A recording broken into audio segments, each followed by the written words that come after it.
Hello and welcome to everyone in VV Education Services Bhopal. आज हम इस क्लास में एमबीए फोर्थ सेमेस्टर में एचआर स्पेशलाइजेशन का जो सब्जेक्ट है कंपेंसेशन मैनेजमेंट, उसकी सेकंड यूनिट को आज हम यहाँ पर स्टार्ट करने जा रहे हैं। सेकंड यूनिट का जो फर्स्ट टॉपिक है, फर्स्ट टॉपिक से आज हम अपनी यहाँ पर क्लास को स्टार्ट करेंगे। तो देखो फर्स्ट टॉपिक क्या है हमारा आज का, कंपेंसेशन क्लासिफिकेशन। मतलब जो कंपेंसेशन है उसके क्लासिफिकेशन के बारे में, वर्गीकरण के बारे में हमें यहाँ पर पढ़ना है। सबसे पहले हम यहाँ पर समझेंगे कि कंपेंसेशन क्या होता है, क्लासिफिकेशन क्या होता है, कंपेंसेशन क्लासिफिकेशन क्या होता है, फिर उसको हम यहाँ पर समझेंगे। तो सबसे पहले हम यहाँ पर स्टार्ट करते हैं अपनी क्लास को इसकी मीनिंग के साथ में। ठीक, देखो सबसे पहले जो इसकी यहाँ पर मीनिंग दी हुई है, देखो मीनिंग है इसकी यहाँ पर कंपेंसेशन क्या है, व्हाट इज कंपेंसेशन। सबसे पहले हम कंपेंसेशन को समझते हैं। कंपेंसेशन एम्प्लॉय को उसके काम के बदले जो कुछ भी मिलता है, जैसे किसी भी ऑर्गेनाइजेशन में अगर एम्प्लॉय वर्क कर रहा है, अपना वहाँ पर जो भी मतलब वो सर्विसेज दे रहा है, तो उसके अगेंस्ट में उसको जो भी वहाँ से बेनिफिट्स मिलते होंगे, फैसिलिटीज़ मिलती होगी, जो भी उसको सैलरी मिलता होगा, बोनस मिलता होगा, अलायंस मिलते होंगे, पर्क्स मिलते होंगे, सभी को मिला करके क्या कहा जाता है, कंपेंसेशन कहा जाता है। जैसे यहाँ लिखा हुआ भी है, salary plus bonus plus benefits plus facilities, सबको मिला करके यहाँ पर क्या कहा जाता है, कंपेंसेशन कहा जाता है। ठीक, और क्लासिफिकेशन क्या होता है, क्लासिफिकेशन मतलब किसी भी चीज़ को अलग अलग भागों में बांटना, मतलब कैटेगराइज करना। ठीक है, अलग अलग भागों में बांटना ही यहाँ पर क्लासिफिकेशन कहलाता है। कंपेंसेशन क्लासिफिकेशन क्या कहलाता है, अब एम्प्लॉय को मिलने वाले सभी प्रकार के भुगतान को, मतलब जो भी उसको यहाँ पर जो भी पेमेंट हो रहा है उसको अलग अलग हिस्सों में डिवाइड करना। ठीक है, अलग अलग हिस्सों में डिवाइड करना। जैसे यहाँ पर एम्प्लॉय को सैलरी मिल रही है, बोनस मिल रहा है, और भी अदर बेनिफिट्स मिलते हैं, अलायंस मिलते हैं, परफॉर्मेंस के बेस पर यहाँ पर बोनस है, इंसेंटिव है, पर्क्स मिलते हैं, बहुत सारी फैसिलिटीज़ मिलती है। तो उन सबको यहाँ पर अलग अलग भागों में बांटना ही कंपेंसेशन क्लासिफिकेशन कहलाता है। ठीक, अभी हम आगे यहाँ पर इसके क्लासिफिकेशन को बहुत अच्छे से डिस्क्राइब करेंगे, जिसमें हम यहाँ पर देखेंगे कि डायरेक्ट क्लासिफिकेशन क्या होता है, इनडायरेक्ट, नॉन फाइनेंशियल, फाइनेंशियल, इसमें एक फिक्स्ड कंपेंसेशन क्या होता है, वेरिएबल कंपेंसेशन क्या होता है, सारी चीज़ों के बारे में हम यहाँ पर डिस्क्राइब करेंगे। और यहाँ पर इसी तरीके से इसका क्लासिफिकेशन किया गया है, तो इसको वन बाय वन समझेंगे। ठीक, तो आगे बढ़ते हैं हम। क्लासिफिकेशन, कंपेंसेशन क्लासिफिकेशन क्या होता है समझे। कंपेंसेशन क्लासिफिकेशन मतलब एम्प्लॉय को एक ऑर्गेनाइजेशन में जो भी बेनिफिट्स मिल रहे हैं, जो भी सैलरी बोनस मिल रहे हैं, उसको अलग अलग भागों में बांटना। ठीक, देखो अब यहाँ पर हम देखेंगे इसके क्लासिफिकेशन को। इसके क्लासिफिकेशन को 6 पार्ट में डिवाइड किया गया है। इसमें फर्स्ट यहाँ पर दिया हुआ है डायरेक्ट कंपेंसेशन, मतलब हिंदी में कहेंगे इसको प्रत्यक्ष वेतन। ठीक, और सेकंड है यहाँ पर इनडायरेक्ट कंपेंसेशन, अप्रत्यक्ष वेतन। फाइनेंशियल कंपेंसेशन, आर्थिक लाभ। नॉन फाइनेंशियल कंपेंसेशन, गैर आर्थिक लाभ। फिक्स्ड कंपेंसेशन, निश्चित वेतन। और वेरिएबल कंपेंसेशन मतलब परिवर्तनीय वेतन। तो अब हम यहाँ पर देखेंगे कि एक एम्प्लॉय को क्या वाकई में ऑर्गेनाइजेशन में इतने सारे कंपेंसेशन मिलते हैं, direct, indirect, financial, non financial, fixed, variable, क्या इतने सारे कंपेंसेशन मिलते हैं या नहीं मिलते हैं, और मिलते भी हैं तो क्या यहाँ पर हमें पता है कौन सा कंपेंसेशन किस पार्ट में आता है, किस पार्ट में उसे रखा गया है। तो अभी हम यहाँ पर अब इसको आगे समझते हैं। ठीक,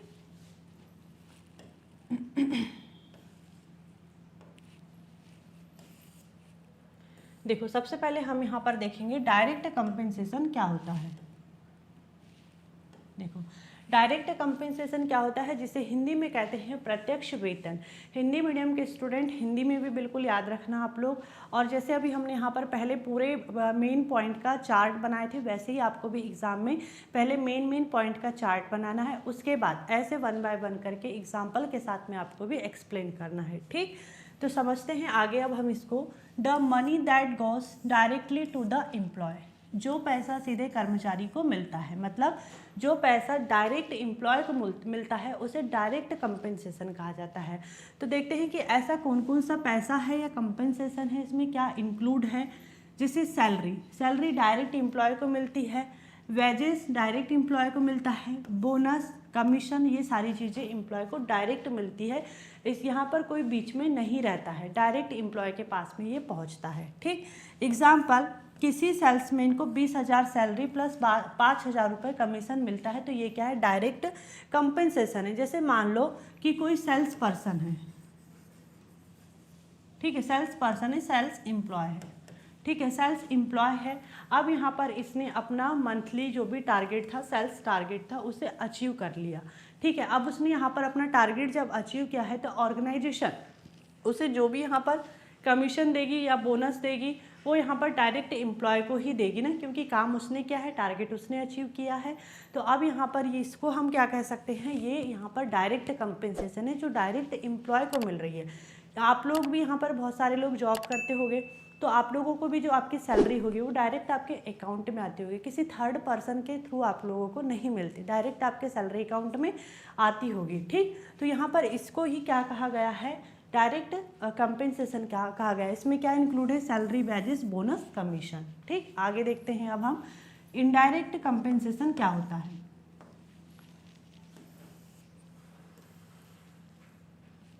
देखो, इनडायरेक्ट कंपेंसेशन क्या होता है, money that is not directly available in hand but is available in the form of convenience. जो पैसा सीधे हाथ में नहीं मिलता, मतलब एम्प्लॉय को उसके हाथ में नहीं मिलता है वो पैसा, लेकिन सुविधाओं के रूप में मिलता है। ठीक है, फैसिलिटीज़ के रूप में वो एम्प्लॉय को मिलता है, वो पैसे के रूप में नहीं मिलता है। अब इसमें क्या इंक्लूड है, मेडिकल फैसिलिटी, जैसे किसी एम्प्लॉय की अगर तबीयत ख़राब हो जाए, उसके किसी फैमिली मेम्बर की अगर तबीयत ख़राब हो जाती है तो उसको मेडिकल फैसिलिटी मिलती है। यहाँ पर इसका पैसा उसे डायरेक्ट नहीं मिल रहा है, उसके हाथ में नहीं मिल रहा है, लेकिन फैसिलिटी के रूप में तो मिल रहा है ना।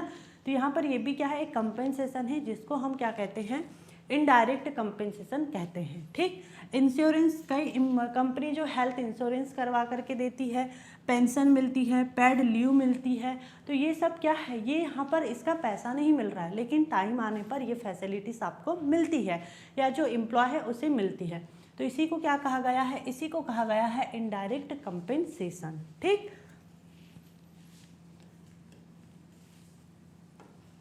बहुत सिंपल चीज़ें हैं, लेकिन हमें पता नहीं है, इसलिए पहले ऐसा लगता है पढ़ने से पहले कि बहुत टफ होगा, लेकिन टफ कुछ भी नहीं है। सारी चीज़ें हमारी डेली लाइफ से रिलेट करती हुई है। क्या हमको सैलरी नहीं मिलती, वेजेस नहीं मिलता, कमीशन नहीं मिलता, बोनस नहीं मिलता, मेडिकल फैसिलिटीज़ नहीं मिलती, पेंशन नहीं मिलता, पेड लीव नहीं मिलती, इंश्योरेंस नहीं मिलता, सारी चीज़ें हमारी लाइफ में है, लेकिन हमें बस पता नहीं है कि ये कौन सा कंपेंसेशन है, इसको कहाँ क्लासीफाई किया गया है, नहीं किया गया है। बहुत ईजी है, आप लोग, मैं भी बहुत ईजी वे में पढ़ाने की कोशिश कर रही हूँ, लेकिन फिर भी अगर आपको लगे कि कुछ इम्प्रूवमेंट की ज़रूरत है तो आप बिल्कुल कमेंट बॉक्स में बताइए, हम बिल्कुल इम्प्रूवमेंट करेंगे। ठीक, तो आगे समझते हैं अब हम इसको। फाइनेंशियल कंपेंसेशन, आर्थिक लाभ, which is in the form of money, एक second, which is in the form of money और मॉनेटरी अमाउंट, मतलब देखो, जो पैसे या पैसों के रूप में होता है, ठीक है, जो पैसा या पैसों के रूप में होता है, फाइनेंशियल कंपेंसेशन। अब इसमें क्या इंक्लूड है, अभी हमने यहाँ पर डायरेक्ट कंपेंसेशन और इनडायरेक्ट कंपेंसेशन दोनों के बारे में डिस्क्राइब किया। डायरेक्ट कंपेंसेशन में क्या हो रहा था कि इसमें एम्प्लॉय के हाथ में डायरेक्ट पैसा आ रहा था, ठीक, और इनडायरेक्ट में क्या हो रहा था, फैसिलिटी के रूप में यहाँ पर एम्प्लॉय को वो पैसा मिल रहा था।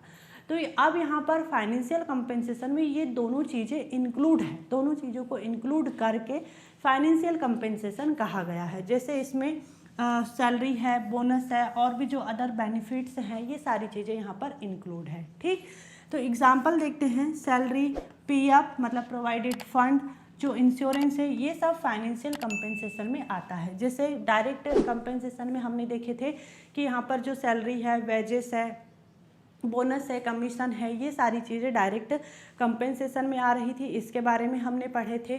और इनडायरेक्ट कंपेंसेशन में हमने यहाँ पर देखा था कि एम्प्लॉय को जो मेडिकल फैसिलिटी मिल रही थी, इंश्योरेंस था, जो पेंशन था, पेड लीव थी, ये सारी चीज़ें इनडायरेक्ट कंपेंसेशन में आ रही थी। लेकिन अब यहाँ पर इन दोनों चीज़ों को हम मिला देंगे तो ये कहलाएगा फाइनेंशियल कंपेंसेशन। ठीक,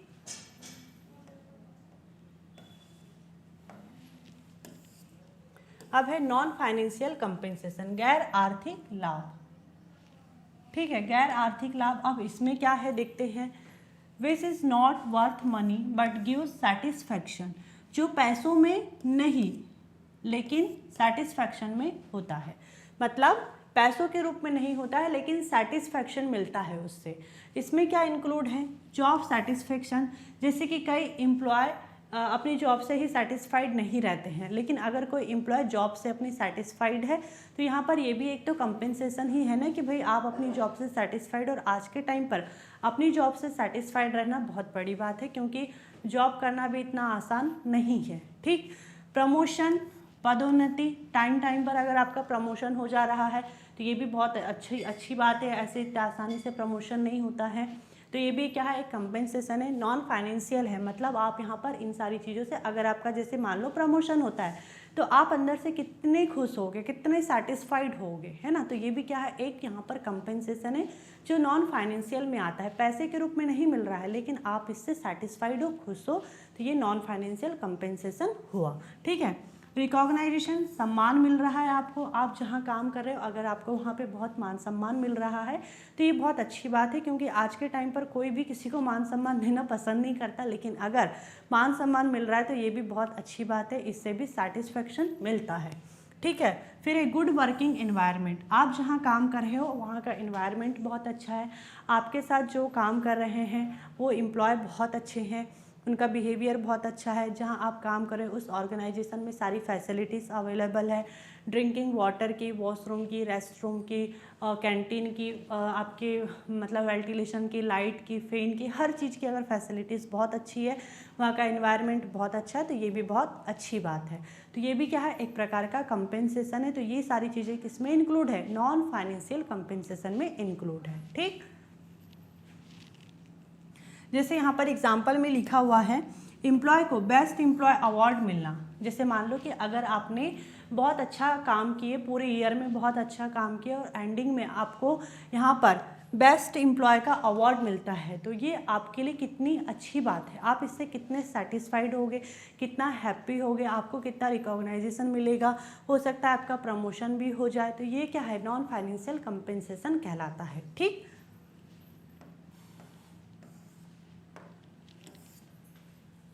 फिर है फिक्स्ड कंपेंसेशन। फिक्स्ड कंपेंसेशन क्या होता है देखते हैं। Which is fixed every month, जो हर महीने तय होता है।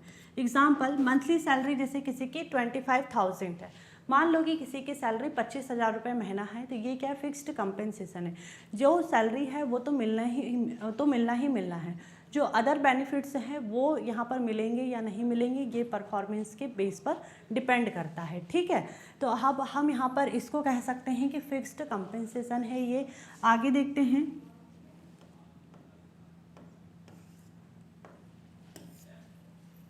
Variable compensation. देखो, वेरिएबल कंपेंसेशन में क्या है, जिसे हिंदी में क्या कहा गया है, परिवर्तनीय वेतन, विच डिपेंड ऑन परफॉर्मेंस। देखो, नाम से ही या एक लाइन में ही समझ में आ रहा है कि ये परफॉर्मेंस पर डिपेंड होता है। जो एम्प्लॉय जितनी अच्छी परफॉर्मेंस देगा उसको उतना ही अच्छा यहाँ पर बोनस, इंसेंटिव या कमीशन मिलेगा। तो देखो, इसमें इंक्लूड भी क्या है, जो बोनस है, इंसेंटिव है, कमीशन है, वो परफॉर्मेंस के बेस पर ही एम्प्लॉय को मिलता है। जो एम्प्लॉय जितना अच्छा परफॉर्मेंस देगा उसको उतना ही अच्छा बोनस, इंसेंटिव या कमीशन मिलेगा। जैसे हमने यहाँ पर फर्स्ट में ही देखे थे कि कोई सेल्स एम्प्लॉय है, वो अगर हर महीने अपना सेल्स टारगेट पूरा कर रहा है तो उसको यहाँ पर कंपनी कमीशन देती है। ठीक है, तो ये क्या है, उसका काम अच्छा है, उसका परफॉर्मेंस अच्छा है, उसी के बेस पर दे रहे हैं। ज़बरदस्ती तो ऐसे कोई किसी को पैसा नहीं देगा। तो एम्प्लॉय को भी परफॉर्मेंस के बेस पर जो पैसा मिलता है, या हम कह सकते हैं कि जो बोनस है, इंसेंटिव है, कमीशन है, जो मिल रहा है, उसी को क्या कहा गया है, वेरिएबल कंपेंसेशन कहा गया है। ठीक, तो हमने यहाँ पर सारे इसके क्लासिफिकेशन को डिस्क्राइब किए। अभी हम एक बार यहाँ पर इसका रिवीजन करेंगे ताकि आपको बहुत अच्छे से और समझ में आ जाए। आगे चलते हैं। देखो कंक्लूजन में अब यहाँ पर क्या बताया जा रहा है निष्कर्ष में, compensation classification help companies understand how employee are being paid both in monetary term and in benefits. This increases employee motivation and satisfaction. देखो कंपेंसेशन क्लासिफिकेशन से कंपनी को यह समझने में मदद मिलती है कि एम्प्लॉय को किस किस प्रकार से भुगतान किया जा रहा है। अभी हमने यहाँ पर देखे और यहाँ पर आप में से भी बहुत सारे लोगों को पता नहीं रहा होगा, ये सारे कंपेंसेशन आपको भी मिलते होंगे लेकिन आपको भी पता नहीं रहा होगा कि हमें इतने सारे कंपेंसेशन मिल रहे हैं, हमारी कंपनी हमें इतने टाइप से यहाँ पर पेमेंट करती है, नहीं पता रहा होगा और बहुत सारे लोगों को पता भी रहा होगा। तो यहाँ पर देखो ये जो क्लासिफिकेशन किया गया है, इस क्लासिफिकेशन से कंपनी को भी ये समझने में हेल्प होती है कि हम एम्प्लॉय को किस किस प्रकार से पेमेंट कर रहे हैं। देखो पैसे के रूप में और सुविधाओं के रूप में, जैसे कि यहाँ पर पैसों के रूप में हमने यहाँ पर देखे कि फाइनेंशियल नॉन फाइनेंशियल कंपेंसेशन देखा ना, तो दोनों के रूप में यहाँ पर एम्प्लॉय को पेमेंट किया जा रहा है। इससे जो एम्प्लॉय है एम्प्लॉय मोटिवेट भी रहता है और वो सेटिस्फाइड भी रहता है। ठीक, तो हमने यहाँ पर कौन कौन से क्लासिफिकेशन को देखे। देखो सबसे पहले तो हम ये समझते हैं कि कंपेंसेशन क्लासिफिकेशन क्या होता है। कंपेंसेशन क्लासिफिकेशन मतलब यहाँ पर जो कंपेंसेशन एक एम्प्लॉय को दिए जाते हैं, जो भी सैलरी है, बोनस है, इंसेंटिव है, जो एक एम्प्लॉय को मिलता है, कौन देता है, और ये ऑर्गेनाइजेशन या कोई कंपनी ही देती है। क्यों? क्योंकि एम्प्लॉय वहाँ पर काम कर रहा है। तो अब यहाँ पर एम्प्लॉय को जो भी सैलरी या बोनस, जो भी अदर बेनिफिट्स फैसिलिटीज़ मिल रहे हैं, तो उनको यहाँ पर किस किस प्रकार से दिया जाता है एम्प्लॉय को, उसको डिवाइड कर दिया गया है, उसे क्लासीफाई कर दिया गया है। तो उसी को कंपेंसेशन क्लासिफिकेशन कहा जाता है। जिसमें हमने यहाँ पर देखे थे फर्स्ट डायरेक्ट कंपेंसेशन, जिसमें हमने देखे यहाँ पर कि एम्प्लॉय के हाथ में डायरेक्ट पैसा जाता है, जैसे सैलरी है, बोनस है, वेजेस है, कमीशन है, ये सारी चीज़ें। फिर हमने देखे कि इनडायरेक्ट कंपेंसेशन में हमने यहाँ पर पढ़े कि जो एम्प्लॉय है, एम्प्लॉय को यहाँ पर पैसे तो नहीं मिलते हैं लेकिन अदर फैसिलिटीज़ के रूप में उसको यहाँ पर कंपेंसेशन मिल जाता है। जैसे यहाँ पर उसको मेडिकल फैसिलिटी मिल रही है, इंश्योरेंस मिल रहा है, पेंशन मिल रहा है, पेड लीव मिल रही है। फिर यहाँ पर फाइनेंशियल कंपेंसेशन में डायरेक्ट और इनडायरेक्ट दोनों कंपेंसेशन को अगर इंक्लूड कर दिया जाए तो ये होता है फाइनेंशियल कंपेंसेशन।